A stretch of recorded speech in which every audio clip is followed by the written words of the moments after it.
How much did the weather affect the game tonight, Coach Leach? The first half, I thought it affected it a lot. I thought the first half it did a lot of swirling rain.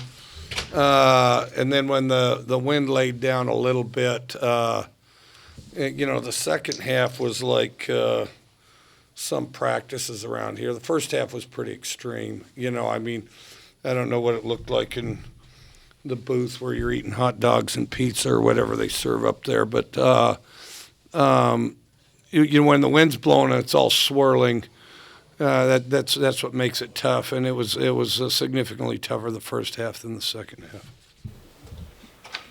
Coach, you said the game or the play was less pathetic.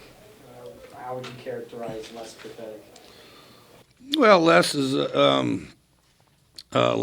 would be improvement. You see, it's I think we can play better. Part of it's exacerbated by the weather. There's no question about it. We did a good job focusing. I thought our team played hard. I thought we missed some opportunities. I thought, without naming any names, I thought we played soft at times. Just this whole stuff. I'm cold. My arm hurts. Oh, my foot hurts. Oh, I want to go. All that crap. I get a kick out of it. You walk down all these halls, and it doesn't matter high school or college, and everybody's talking about, well, they want to go to the NFL. They want to be in the NFL. They want to go in the NFL. NFL. They say NFL, like I said the other day, just to get a good taste in their mouth every day. And then dream about playing in these great playoff games that are going to put you in a Super Bowl or something like that. Well, what do you think the weather's like in New England, Chicago, Green Bay, Buffalo? And so it goes. This is an opportunity for that. We got to embrace this type of thing. We got to get excited about weather and conditions like that because you don't get so much time. And any of these guys that are ever lucky enough to elevate and have the chance to play at that level, this is great preparation for that. And, they dreamed about games like this, weather conditions like this as kids. Well, now this is the opportunity. And so you can't flinch and fold when you have that opportunity, which we did a little bit. We played hard, pushed through, but then had just that little bit of, gee, I really don't want to catch this ball because I'm sort of soft. And, more instances than one, several, which we'd play hard and then something like that would surface and somebody'd run timid or block timid. We got to get past that. Was there a specific thing that led to the up-downs for the offense? Yeah, you go to 3 and out 2 times in a row, you probably do up-downs again. As a matter of fact, we might even multiply them since we had to do them today.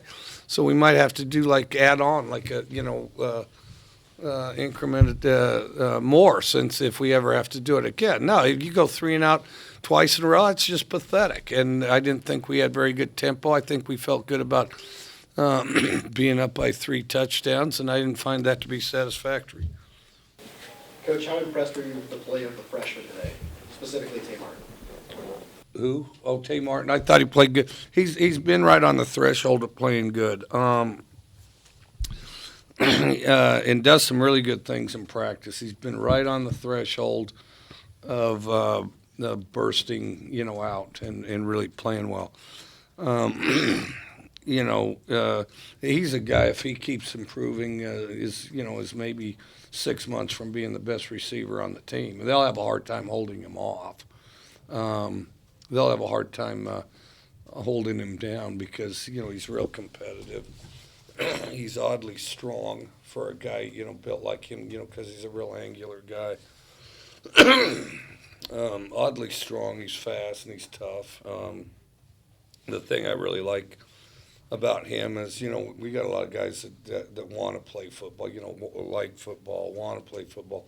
Tay Martin really needs football. If you go back to where he's from and what he's been through, Tay Martin literally needs football, and he attacks it every day like that's the case. What about Brandon Arcanado? Only 1 reception tonight, but it was a big one. Got in the end zone. showed exceptional blocking skills so far this year, too. Yeah, Arcanado blocks well. He went from the worst blocker on the team to one of the better ones. Good job by Luke hitting him on the hot, and then he made a couple people miss. Arcanado's really improved this year. I would say starting, kind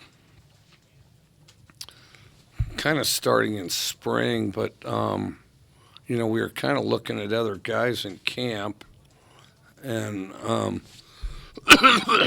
we were kind of looking at other guys in camp, seeing what we had with these freshmen, because we had a lot of freshmen, and sifting through, seeing who can do what can they do when, that type of thing.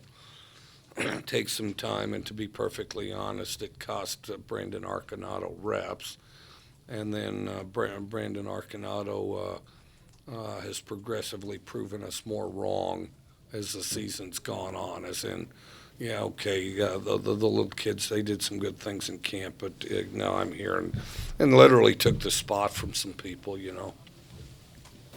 What did you think of Luke's play overall, and he had to use his legs a little more than usual as well tonight, I guess, out of necessity?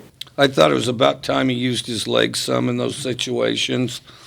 I think that was quite a bit overdue.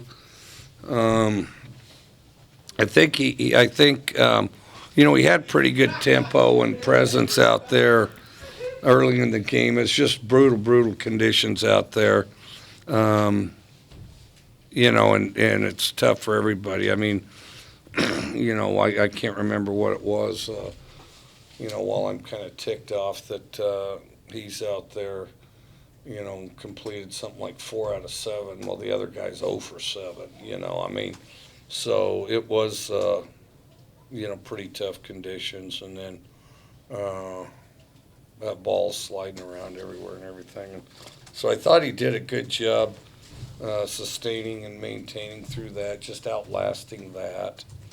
Then really good play to, as you mentioned, Tay Martin and Arcanado to go up by 14, and then second half we got in a rhythm and bounced around. I thought pretty good for a stretch here and a stretch there. I thought we should have taken more advantage of the second half, because I felt like the second half evolved to where it was just sort of nasty practice weather conditions, and as in, big deal, go out there and play fast, and so anyway, yeah. But the other thing, defensively, we shut them out, and that's incredibly hard to shut anybody out, especially a team like Colorado with some of the weapons they got.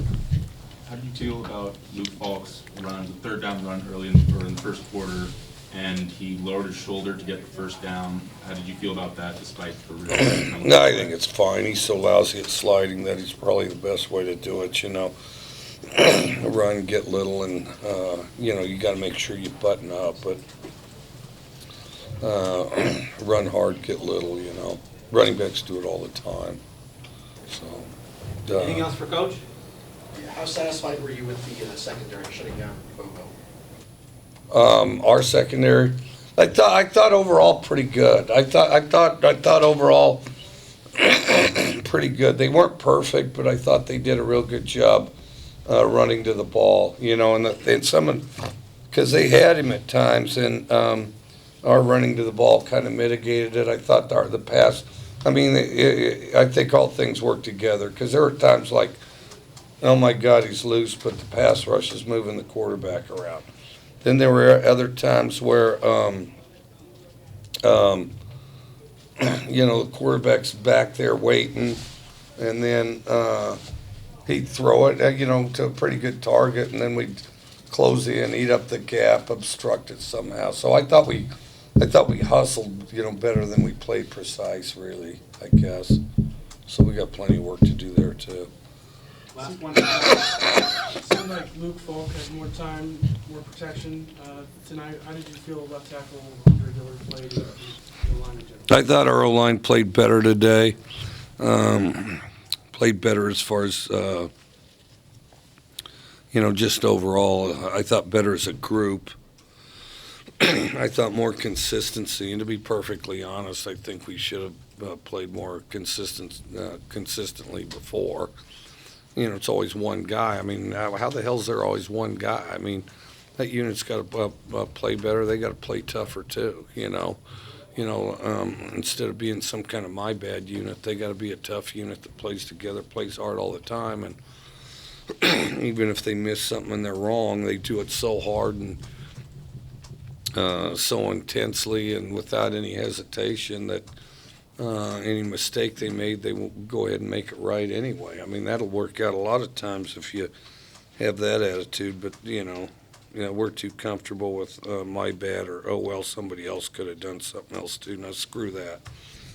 If you hadn't have an O-line that holds himself accountable for the results of virtually every play, you're going to be a pretty good team. We have an O-line that took a step that direction tonight, but we don't have an O-line that's that yet.